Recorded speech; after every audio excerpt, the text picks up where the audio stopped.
तो आज के इस वीडियो में हम लोग बात करेंगे पोस्ट कॉलोनियल थ्योरी के बारे में। इस थ्योरी से आपके रीसेंट एग्जाम में बहुत सारे क्वेश्चंस हम लोग को देखने को मिले हैं, जहां पे राइटर से रिलेटेड क्वेश्चंस आए हैं, जर्नल से रिलेटेड क्वेश्चंस आए हैं एंड इस थ्योरी से भी क्वेश्चंस आए हैं। इन सभी चीजों को हम लोग आज के इस वीडियो में कवर करेंगे and I have also brought for you some questions जिसको देखकर आपको एक आइडिया लगे कि इस थ्योरी को अगर मैंने पढ़ा तो उससे कैसे टाइप के क्वेश्चंस आपका यूजीसी नेट पूछ रहा है।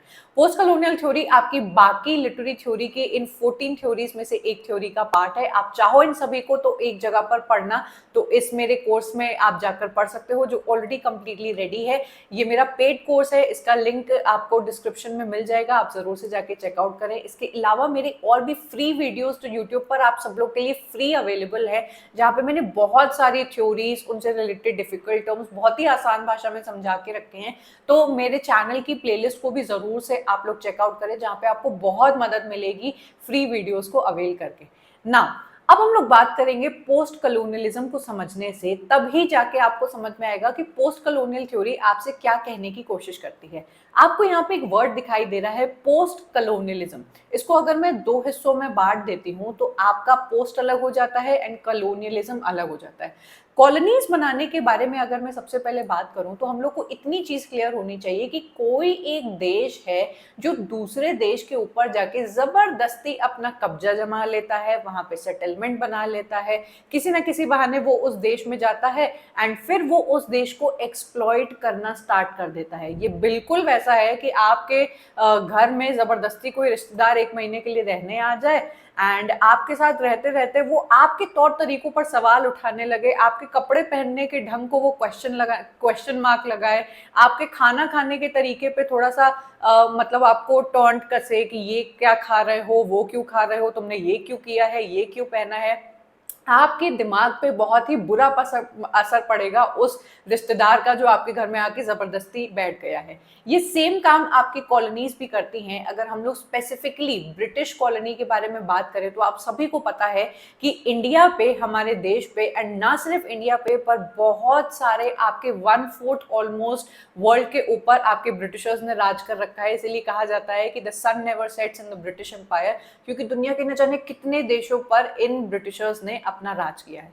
तो हम लोग जब इस बात को समझते हैं कि कोई एक ऐसा देश है जो दूसरे देश के ऊपर जाके अपनी कॉलोनी बना लेता है फोर्सफुली, फिर वहां वो रहने लगता है, उस रहने के साथ ही साथ वो जिस देश में जाता है उस देश के तौर तरीकों को बहुत ही इंफीरियर बताता है, वहां के लोगों को अनसिविलाइज्ड बताता है, अपने तरीके को सुपीरियर बताता है, अपने तौर तरीकों को कहता है कि यही सही तरीका है जो आपको फॉलो करने चाहिए एंड आपके तरीके तो बिल्कुल खराब है, उसको आप छोड़ के हमारे तरीकों को अपनाओ। तो ये सारी चीज हो जाती है आपकी कॉलोनाइजेशन के अंदर। ये जो इफेक्ट है जो एक इंसान के ऊपर पोस्ट करते हैं, उसके बारे में पढ़ाई करने को कहते हैं पोस्ट कॉलोनियलिज्म। जैसे हम लोग पोस्ट वॉर इफेक्ट्स को देखते हैं कि एक देश में अगर वॉर हुआ है तो उस वॉर के होने के बाद उस देशवासियों का क्या हाल हुआ, उस जगह का क्या हाल हुआ, उसकी पढ़ाई को आप पोस्ट वॉर इफेक्ट्स में पढ़ने की कोशिश करते हो।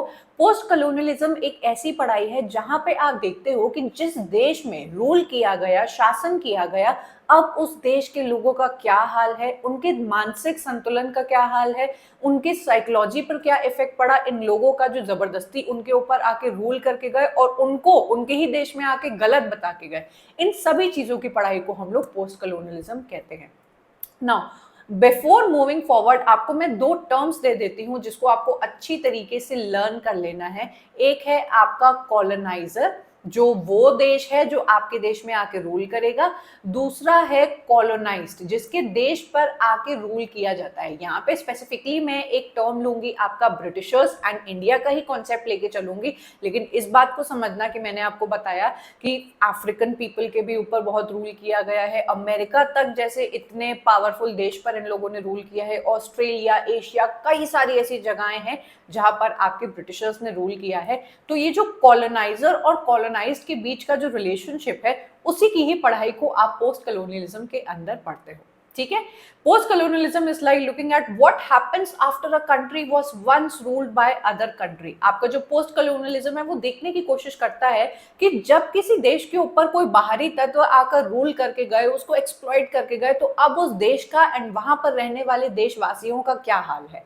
ये बिल्कुल वैसा है कि आप देखने की कोशिश करते हो कि जैसे आपका रिश्तेदार आया, आपको बहुत ताने मार के गया, आप हमारे जो रिलेटिव्स होते हैं, हम लोग की बिल्कुल जो आइडेंटिटी होती है उस पर ही क्वेश्चन मार्क लगा देते हैं, हम लोग के तौर तरीकों पे क्वेश्चन मार्क लगा देते हैं। तो उसके बाद एक इंसान की आइडेंटिटी का और उसके दिमाग का क्या असर पड़ता है उसकी रोजमर्रा के जीवन पे, उसको आप पढ़ते हो पोस्ट कलोनियलिज्म के अंदर ना। ये तो हो गया पोस्ट कलोनियलिज्म को हम लोग ने समझा, पर क्योंकि हमारे लिटरेचर में हम लोग को पढ़ाई जाती है पोस्ट कलोनियल थ्योरी या फिर पोस्ट कलोनियल क्रिटिसिज्म, ये क्या है? ये वो लिटरेचर है जो आवाज बनता है आपके कॉलोनाइज्ड पीपल का, जो अपना पर्सपेक्टिव आपके सामने रखने की कोशिश करते हैं कि while this colonizers were in our nation, इन्होंने क्या क्या हमारे साथ किया एंड क्या क्या गलत किया, इनके अपने सुपीरियोरिटी एंड मॉडर्निटी एंड अपने आप को सिविलाइज्ड बताने का जो इनका तरीका था, एंड हम लोग को हमेशा इंफीरियर बताना एंड हम लोग को हमेशा सैवेज बताना, हमेशा ये बोलना कि अरे तुम लोग के ऊपर तो हम लोग ने एहसान किया, तुम लोग के ऊपर कॉलोनीज बना के एंड तुम लोग को इतना कुछ सिखा के, इन सारी चीजों का हमारे साइकोलॉजी पे क्या इफेक्ट पड़ता है। पोस्ट कलोनियल लिटरेचर देखता है कि how colonized people are portrayed and how their experiences are represented. आप सभी को ये बात क्लियर होगी, हम सब लोग लिटरेचर के स्टूडेंट्स हैं, कि किस तरीके से आपकी वेस्टर्न सोसाइटी ने या ब्रिटिशर्स ने हमारे ऊपर ना सिर्फ रूल किया है बट अपने लिटरेचर में इंडियन पीपल को या फिर अपने मीडिया में इंडियन पीपल या फिर जहां जहां पे भी उन्होंने कॉलोनीज बनाई उसको एक बहुत ही नेगेटिव लाइट में लोगों को दिखाया है। एंड ये आपको इनके राइटर्स के काफी सारे टेक्स्ट में देखने को मिल जाएगा। जैसे रुडयार्ड किपलिंग ने अपने व्हाइट मैन्स बर्डन के अंदर इस एक्सप्लॉइटेशन को जस्टिफाई किया है कि इन लोगों के ऊपर कॉलोनी बनाना तो एक बर्डन था हमारे ब्रिटिशर्स के पार्ट पर कि इन लोगों को पढ़ाना लिखाना आगे बढ़ाना, ये तो एक बहुत बड़ा पुण्य का काम किया हमारे कॉलोनाइजर्स ने। तो ये जो माइंडसेट है इसको ब्रेक करना, अपना पर्सपेक्टिव सामने लाना पोस्ट कलोनियल लिटरेचर के थ्रू आपके पोस्ट कलोनियल थ्योरी के अंदर आता है। इस पोस्ट कलोनियल क्रिटिसिज्म के अंदर क्वेश्चन किया जाता है पावर डायनामिक्स को और देखा जाता है कि कौन वो इंसान है जो आपके ऊपर रूल कर रहा है और आपके ही देश में आके आपकी ही आवाज को दबाने की कोशिश करता है। इस थ्योरी के अंदर हम लोग देखने की कोशिश करते हैं यूरोसेंट्रिक स्टीरियोटाइप्स, जैसे कि आपके जैसे इंग्लिश मैन का जो उठने बैठने का तरीका, कपड़े पहनने का तरीका, अपनी भाषा को यूज करने का तरीका, हर चीज को ये लोग दुनिया में बताते हैं कि हमारी भाषा सुपीरियर, हमारे मैनरिज्म सुपीरियर एंड हम लोग का तौर तरीका, हर चीज इन लोग की सुपीरियर होती है। एंड जिस भी देश में ये जाते हैं उनको ये बिल्कुल सैवेज, गवार एंड बिल्कुल इंफीरियर बनाकर दिखाते हैं, जिसका बहुत बुरा प्रभाव पड़ता है हम लोग के दिमाग पे। ये सारी चीजों को आप जब एक लिटरेरी थ्योरी के अंदर पढ़ते हो तो वो पोस्ट कलोनियल पर्सपेक्टिव से बन जाती है एंड देखने की कोशिश करते हो कि भाई क्या हालत है आपके कॉलोनाइज्ड नेशंस की ना। अब हम लोग बात करेंगे यूरोसेंट्रिसिज्म की, जो एक ऐसा टर्म है जो बार बार पोस्ट कलोनियलिज्म के अंदर आपके सामने आएगा। आपको वर्ड से ही समझ में आ रहा है यूरोसेंट्रिसिज्म मतलब कि यूरोपियन पॉइंट ऑफ व्यू का सेंट्रिक होना या फिर सबसे सुपीरियर होना। ये एक ऐसा बिलीफ है, ध्यान दीजिएगा, ये सच्चाई नहीं है, ये एक बिलीफ है जो यूरोपियन कंट्री उनकी हिस्ट्री, उनकी वैल्यूज, उनकी लैंग्वेज एंड उनकी कल्चर को सुपीरियर बताता है। ऐसा क्यों है कि हम लोग के देश में आज भी कोई इंग्लिश बोलता है तो उसको हम लोग बहुत ही इज्जत की नजर से देखते हैं। ये तो सिर्फ और सिर्फ एक लैंग्वेज है। आप फ्रेंच बोल लीजिए, आप स्पेनिश बोल लीजिए, आप जर्मन सीख लीजिए तो आपकी इतनी वाहवाही एंड बढ़ाई नहीं होगी, तबकि जब आप इंग्लिश बोले तो आपको बहुत ही एजुकेटेड समझा जाता है। ये इंडोक्ट्रिनेशन किया गया है आपके यूरोपियन, आपके कॉलोनाइजर्स के थ्रू हमारे कॉलोनाइज्ड के दिमाग में कि जो इंग्लिश बोल पाता है वो सुपीरियर है, क्योंकि इन्होंने इंग्लिश भाषा को कॉनोटेट किया है सुपीरियोरिटी से एंड एजुकेशन से। मतलब कि जिसको इंग्लिश आती है वो पढ़ा लिखा है एंड जिसको बाकी लैंग्वेजेस आती है उसका कोई से नहीं है, एंड अगर उसको सिर्फ हिंदी आती है तब तो वो बिल्कुल ही इसको गवार बताकर गए हैं। देन आपके कपड़े पहनने के भी तरीकों को इन लोगों ने बहुत ही ज्यादा स्टीरियोटाइप में दिखाया है। आजकल की डेट में अगर देखने की कोशिश करो तो पूरी दुनिया वेस्टर्न स्टैंडर्ड्स, वेस्टर्न पहनावा एंड वेस्टर्न ब्यूटी स्टैंडर्ड्स को ही फॉलो करते हुए दिखाई देती है। उनके ही स्टैंडर्ड्स को हम लोग सही मानते हैं एंड अपनी कोई आइडेंटिटी नहीं बनाने को बिलीव करते हैं। देन टेबल मैनर्स की बात करें तो आपको काफी सारे इंस्टाग्राम पे ऐसे इन्फ्लुएंसर्स देखने को मिल जाएंगे जो आपको टेबल मैनर्स सिखाएंगे कि ग्लास को किस तरीके से उठाना चाहिए, देन टेबल पे जो कपड़ा पड़ा होता है उसको किस तरीके से बिछाना है, फोक एंड चम्मच को कौन सा तरीका होता है खाने का। ये जो सारे तरीके हैं वो हम लोग के इंडियन ट्रेडिशनल तरीके नहीं है। हम लोग का तो जमीन पर बैठकर एक पत्तल में खाने का एक सीधा साफ तरीका था, पर इन्होंने बताया कि ये तो बिल्कुल गवारों की निशानी हो गई एंड आपको तो खाना बिल्कुल टेबल चेयर पे बैठ के कपड़ा बिछा के एंड हाथ से नहीं आपको खाना है, चम्मच से, छुरी से एंड इन सारी चीजों से खाना है। बेसिकली यूरोसेंट्रिसिज्म एक पर्सपेक्टिव है जो आपको बताने की कोशिश करता है कि ये जो इनके तौर तरीके हैं वो एक स्टैंडर्ड है जिसको आपको फॉलो करना है एंड फिर पूरी दुनिया आपको उसी स्टैंडर्ड के अकॉर्डिंग जज करती है। आप खुद इस बात को अग्री करेंगे कि किसी विदेश में जाके अगर आप दाल चावल हाथ से खाने की कोशिश करोगे तो आसपास के सारे लोग आपको देखने लगेंगे, जबकि इसमें कोई बुराई नहीं है। ये हमारा तरीका है, ये उनका तरीका है। बस क्योंकि उन्होंने हमारे दिमाग में इस बात को फिट कर दिया है कि चूरी चम्मच से खाना ही एक स्टैंडर्ड तरीका होता है, तो अब पूरी दुनिया उसी वे को एक स्टैंडर्ड तरीका मानती है एंड अगर आप वो नहीं फॉलो करते हो तो आपके ऊपर प्रश्न उठाएगी और आपको जज करेगी। In the context of post-colonial theory, Eurocentrism reflects the power dynamics and the biases inherited from the colonial history. ये जो दूसरे देश में जाके आपको गलत एंड अपने तरीकों को सही बताकर आए, उससे एक बायस्ड सोसाइटी बन चुकी है, एक बायस्ड माइंडसेट बन चुका है जो अब हमारे देश में भी फॉलो किया जा रहा है कि अगर हमारे देश में भी कोई अगर अपने इंडियन ट्रेडिशनल मेथड्स को फॉलो करता है तो उस पर भी सवाल उठाया जाता है, उसको बहुत ही पिछड़ा हुआ समझा जाएगा, उसको गवार या इंफीरियर तौर पे देखा जाता है। ये जो बायस्ड माइंडसेट है ये हम लोगों के कॉलोनाइजर्स की ही देन है। ठीक है, देन आपके यूरोसेंट्रिसिज्म सिर्फ इतना ही नहीं इफेक्ट करता है हमारे दिमाग पे, बहुत सारी ऐसी चीज़ों हैं जिस पर बहुत ही बुरी तरीके से आपके कॉलोनाइजर्स ने या फिर इस यूरोसेंट्रिक अप्रोच ने हमारे दिमाग पर बहुत ही बुरा असर छोड़ा है। सबसे पहली चीज़ है आपकी कल्चरल हेजेमनी। अब ध्यान दीजिएगा, मैं आपको इन टर्म्स के साथ साथ कौन कौन से राइटर्स रिलेटेड है वो भी बताती चलूंगी। हेजेमनी आप सबको पता है एंटोनियो ग्राम्स्की का टर्म है जो आपके रूल बाय कॉन्सेंट को बताने की कोशिश करता है कि सबसे पहले तो ये जो कॉलोनाइजर्स है आपकी चीजों को गलत बताते हैं, अपनी चीजों को सुपीरियर बताते हैं। जब आपको इनकी चीजों को सुपीरियर जानने का एक जो माइंडसेट है वो बन जाता है, उसी के थ्रू आपके सामने ये एक प्रोडक्ट रख देंगे, आपके कुछ तौर तरीके रख देंगे जिसको आपको कंज्यूम करना ही पड़ता है। इसको बोलते हैं रूल बाय कॉन्सेंट, जहां पे आप अपनी ही आइडेंटिटी को अपने ही फॉलो करने वाले जितने भी रूल्स एंड रेगुलेशंस है आपके देश के, उस पे आप सवाल उठाने लगते हो। ये एक तरीके का सॉफ्ट कैपिटलिज्म या फिर सॉफ्ट रूल कहलाता है कि आपको पता भी नहीं चला और इन लोगों ने आपके ऊपर किस तरीके से रूल कर लिया। देन एपिस्टेमिक वायलेंस, ये आपकी गायत्री चक्रवर्ती स्पीवक का एक टर्म है जो अपने work can the subaltern speak में बताती हैं कि एक होता है रूल बाय कॉन्सेंट जो कि हुआ भाई आपके ऊपर प्रोडक्ट के नाम पे, अपने प्रोडक्ट्स को अच्छा बताने के नाम पे उसके थ्रू रूल करना। एक होता है नॉलेज के बेसिस पे रूल करना, जब आपकी नॉलेज को हमेशा गलत, आपके तरीकों को हमेशा गलत, अपने तौर तरीकों और अपनी नॉलेज, अपने लिटरेचर, अपनी कल्चर, अपनी हिस्ट्री को महान बता के आपके ऊपर रूल किया जाता है। तो रूल बाय नॉलेज को हम लोग एपिस्टेमिक वायलेंस कहते हैं, जहां पे इन लोग की ही जो अंडरस्टैंडिंग होती है उसको दुनिया में एक्सेप्टेबल माना जाता है एंड आपके तरीकों को गलत माना जाता है। देन हिस्टोरिकल नरेटिव्स, आप जब भी पोस्ट कॉलोनियल लिटरेचर को पढ़ोगे तो आपको एक चीज बहुत क्लियरली दिखाई देगी कि इन लोगों ने कॉलोनाइज्ड के जितने भी जिनको कॉलोनाइज किया है उनकी हिस्ट्री को इन लोगों ने दबाने की कोशिश की है, उनका जो मार्जिनलाइज्ड वॉइसेस थी उनको इन लोगों ने दबाने की कोशिश की है एंड दुनिया में वेस्टर्न लिटरेचर के थ्रू हम लोगों को बहुत ही नेगेटिव लाइट में पोर्ट्रे किया है। तो इस पोस्ट कॉलोनियल लिटरेचर के थ्रू आपके बहुत सारे ऐसे राइटर्स आते हैं जो अपनी हिस्ट्री को रिक्लेम करने की कोशिश करते हैं और ये जो नैरेटिव इन लोगों ने फैलाया है ईस्टर्न सोसाइटीज का कि ये लोग इंफीरियर होते हैं, सैवेज होते हैं, बिल्कुल भी सिविलाइज्ड नहीं होते हैं, उसको हम लोग चैलेंज करने की कोशिश करते हैं। देन आता है आपका इकोनॉमिक एक्सप्लॉयटेशन, जो जस्टिफाई करता है the exploitation done by the white people over the black people और द ब्राउन पीपल।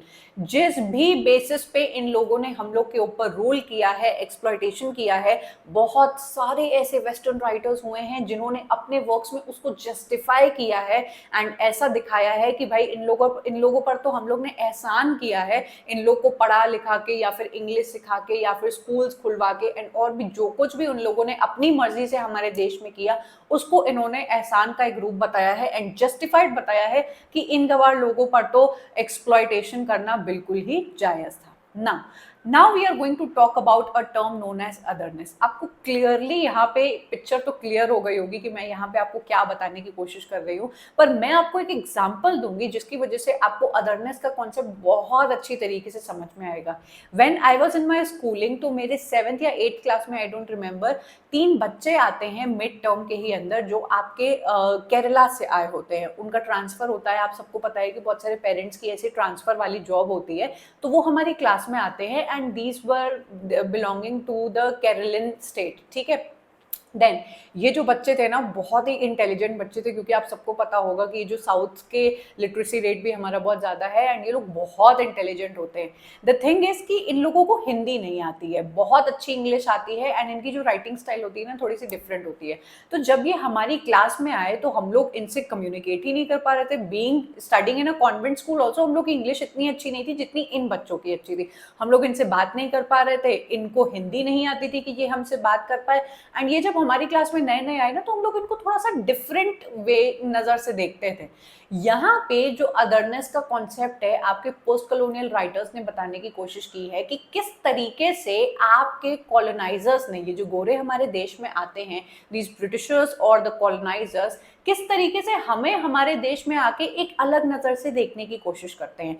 इनके अकॉर्डिंग अदरनेस का जो कॉन्सेप्ट है वो कहता है कि जो भी इंसान मेन स्ट्रीम से या फिर इनके अकॉर्डिंग जो अलग दिखता है, जिसका अलग कल्चर है, वो बुरा है। यहाँ पे अदर का जो कॉन्सेप्ट है उसको स्ट्रेंज तरीके से देखा जाता है, उसको बुरी नजर से देखा जाता है। तो जब ये सेम चीज हमारे साथ हुई थी तो हमारे टीचर्स ने आके हम लोग को एक्सप्लेन किया कि वो बस अलग जगह से आए हैं, उनको अपने साथ मिंगल करो, उनका कल्चर अलग है, उनका बात करने का तरीका अलग है, बट धीरे धीरे वो आपके तौर तरीके सीख के आप जैसे हो जाते हैं। उनको बुरा या नेगेटिव लाइट में आपको देखने की जरूरत नहीं है। ये सेम चीज आपके कॉलोनाइजर्स ने हम लोग के साथ की है कि इंडियन पीपल को, अफ्रीकन पीपल को, या जहां पे भी वो गए हैं, उनको अदर के नजर से देखा है कि तुम हमारे जैसे नहीं हो, तुम तो कोई और हो, तुम तो इंफीरियर हो, तुम्हें तो कुछ नहीं आता है। उसको एक बहुत ही स्ट्रेंज एंड एक बहुत ही नेगेटिव लाइट में दिखाने की कोशिश की है एंड इसी चीज को हमारे जितने भी पोस्ट कॉलोनियल राइटर्स हैं चैलेंज करने की कोशिश करते हैं एंड रेजिस्ट करने की कोशिश करते हैं। Otherness refers to the ways in which people of the groups are perceived as different from the dominant or mainstream।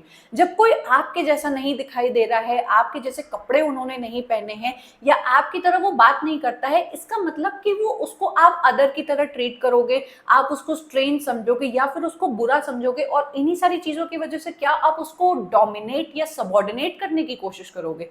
ये जो कॉन्सेप्ट है अदरनेस का, आपके पोस्ट कॉलोनियल लिटरेचर के अंदर बार बार आता है, जो आपकी आइडेंटिटी पर एक सवाल उठाता है, आपको एक बाइनरी ऑपोजिशन में अपने आप डालने की कोशिश करता है कि भाई ये तो अच्छे, मैं गलत, ये पढ़े लिखे, मैं गवार, इन लोग के कपड़े पहनने का तरीका अच्छा, मेरा तरीका गलत। जब आपको इतनी नेगेटिव लाइट में रहने की मतलब पोज किया जाएगा, जैसे हमारे रिश्तेदार करते हैं ना कि कभी भी किसी शादी में जाओ, मिलो, तो वो आपके शरीर पे कि बड़ी पतली हो गई, बड़ी मोटी हो गई, अरे तुम्हें तो पिंपल्स निकल आए, तुमने ऐसे कपड़े क्यों पहने, तुम्हें क्रॉप टॉप नहीं पहनना चाहिए था। ये सारी चीजें करने से क्या होता है कि आपके साइकोलॉजी पे एक बुरा असर पड़ता है एंड आप अपनी ही चॉइसेस एंड आइडेंटिटी पर एक सवाल उठाने लगते हो कि क्या यार सही में मैं गलत हूँ। ये सेम चीज आपके कॉलोनाइजर्स एंड कॉलोनाइज्ड के केस में हुआ है, जहां पे आपको बाइनरी ऑपोजिशंस में व्हाइट एंड नॉन व्हाइट, बहुत ही सुपीरियर एंड इंफीरियर, आपके सिविलाइज्ड एंड सैवेज के बीच में बांट दिया गया है, जहां पे आप अपने आप को खुद क्वेश्चन मार्क लगा के देखने लगते हो। ठीक है, अब हम लोग बात करेंगे रेजिस्टेंस की।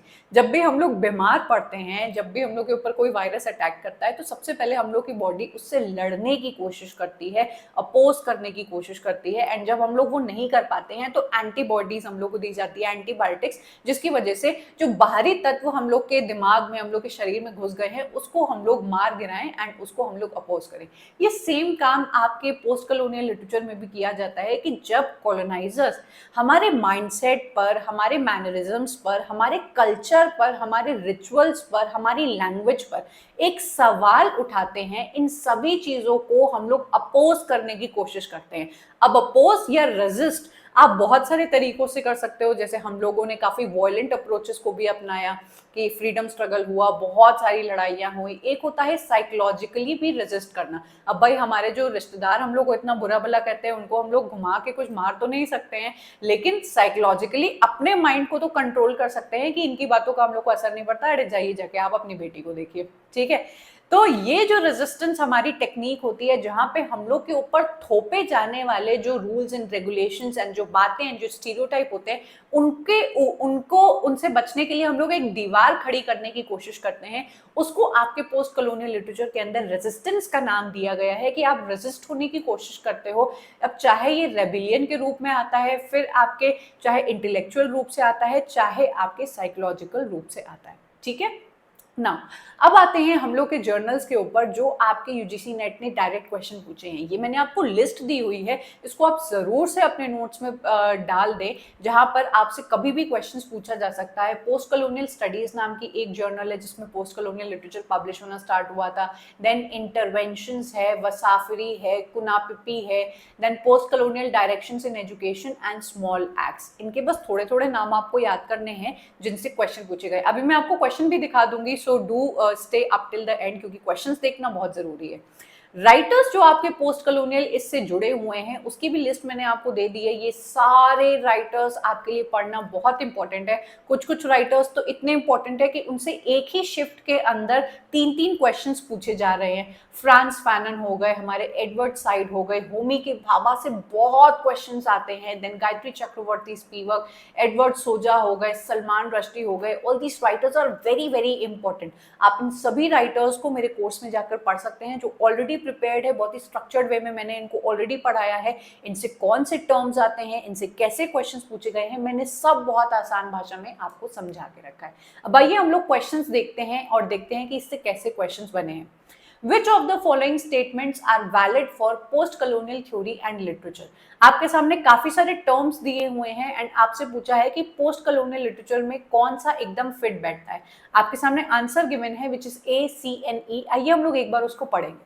Abrogation, resistance and assertion form the basis of post-colonial thought। अब आपको कुछ ऐसे टर्म्स देखने को मिलेंगे जो आपने कभी भी नहीं पढ़े होंगे एंड आप उसको देखकर परेशान हो जाओगे कि यार ये कहाँ से पूछा जाता है। एंड यही आपकी यूजीसी नेट की टेक्निक्स है कि कठिन कठिन सवाल आपको देकर परेशान करना। तो आप देखिए यहाँ पे रेजिस्टेंस लिखा हुआ है, असर्शन लिखा हुआ है, जो ऑलरेडी आपने पढ़ा। आप इन सारे टर्म्स को एक साथ मिलाकर अपने आंसर तक पहुंच सकते हो, which is point number A. Post colonial theory defends binaries of master and slave, white and black and coloniser and colonised. आप कहेंगे कि मैम ये तो हमारा आंसर होना ही चाहिए, अभी तो आपने बताया कि बाइनरी ऑपोजिशंस में बांट देते हैं आपके कॉलोनाइजर माइंडसेट। तो ध्यान से देखो, एक वर्ड लिखा हुआ है डिफेंड, कि क्या पोस्ट कॉलोनियल थ्योरी इन सारी बातों को जायज मानती है, इनको डिफेंड करने की कोशिश करती है कि हाँ बहुत अच्छा, हमें आप अदर की कैटेगरी में डाल दो, हमें आप इंफीरियर की कैटेगरी में डाल दो, हमें आप नॉन वाइट की कैटेगरी में डाल दो। इसको डिफेंड तो नहीं करती, इस पर अटैक करती है। तो ये वाला स्टेटमेंट हम लोग का सही नहीं बैठेगा। यही टेक्निक आपको अपनानी है जब आप अपने एग्जाम सेंटर में भी क्वेश्चंस को देखो, कि जल्दबाजी में आंसर नहीं करने हैं, एक एक वर्ड को आपको समझना है। Then Weep Not the Child is the first novel in the English by an East African writer Ngugi wa Thiong'o। ये जो आपका सेंटेंस है बिल्कुल ठीक है, ये उन्हीं बच्चों से बनेगा जिन्होंने ऑलरेडी राइटर्स को पढ़ रखा है और उनको पता है कि पोस्ट कॉलोनियल लिटरेचर के आपके जो इंपॉर्टेंट राइटर्स हैं वो कौन से हैं, ठीक है। Then Homi K Bhabha, Edward Said and Gayatri Spivak are important post colonial thinkers. मैंने जो आपको लिस्ट प्रोवाइड की, अगर आपने उसको भी अच्छे से देखा ना, तो भी आपका ये वाला क्वेश्चन बन जाएगा। Next question, in the following list which two journals relate to the field of post colonial literature. मैंने जो आपको लिस्ट दी उससे रिसेंट एग्जाम में ही ये क्वेश्चंस पूछे गए हैं, तो आप ये प्लीज उस लिस्ट को अच्छी तरीके से लर्न कर लेना। कुनापिपी मैंने आपको पढ़ाया, देन आपके इंटरवेंशंस एक जर्नल है जो आपके पूछा गया है, ठीक है। Last question, which of the following works can not be categorised under post colonial theory. ये क्वेश्चंस आपसे तभी बनेंगे जब आपने राइटर्स को पढ़ रखा हो एंड उनके वर्क्स की लिस्ट जो मैं आपको प्रोवाइड करती हूँ वो आपने अच्छी तरीके से किया हो। डिसिप्लिन एंड पनिश आपके किसी भी पोस्ट कॉलोनियल राइटर का वर्क नहीं है, ये एक बहुत ही फेमस राइटर का वर्क है जो पोस्ट कॉलोनियल लिटरेचर के अंदर नहीं आता है। मुझे एक बार कमेंट करके बताओ कि ये फेमस वर्क कौन से राइटर का है, सो दैट आपका भी एक रिविजन हो एंड लिखने पर से आपको भी एक आइडिया मिले, कॉन्फिडेंस मिले कि कभी अगर ये क्वेश्चन रिपीट हो तो आप अच्छे से कर ले जाओ। अगर आपको आज का वीडियो बहुत अच्छा लगा कि इतनी इजी स्टाइल में हम लोग ने एक पूरी थ्योरी को अच्छे से समझ लिया, तो आपको ये मेरा कोर्स और भी अच्छा लगेगा जहाँ पे सारे आपके राइटर्स एंड थ्योरीज को मैंने बहुत ही आसान भाषा में स्ट्रक्चर्ड वे में पढ़ा रखा है। लिंक डिस्क्रिप्शन में उसको जरूर से जाके चेकआउट करिए। आप मेरे और भी कोर्सेज जो तैयार है उनको भी जाकर चेकआउट कर सकते हैं। इसके साथ ही साथ मेरे YouTube पर आपको जुड़े रहना है। मेरी सारी जो प्लेलिस्ट है उनको आप जाकर चेकआउट करें, जहाँ पे मेरे बहुत सारे वीडियोस आपको फ्री में मिल जाएंगे। मेरे टेलीग्राम ग्रुप को आप ज्वाइन करना ना भूलें, बिकॉज यहाँ पर बच्चों को डेली बेसिस पे free polls and free test series मिलती हैं, जिसको प्रैक्टिस करके आपकी तैयारी और भी बहुत ज़्यादा अच्छी हो जाती है। आई होप आपको आज का वीडियो अच्छा लगा हो। नेक्स्ट कौन सी थ्योरी को आप पढ़ना चाहेंगे मुझे कमेंट करना मत भूलना, and also do let me know your feedback about this video or this entire channel in general. I'm going to take your leave and I'm going to meet you up next in yet another video. Up till then, bye and take care.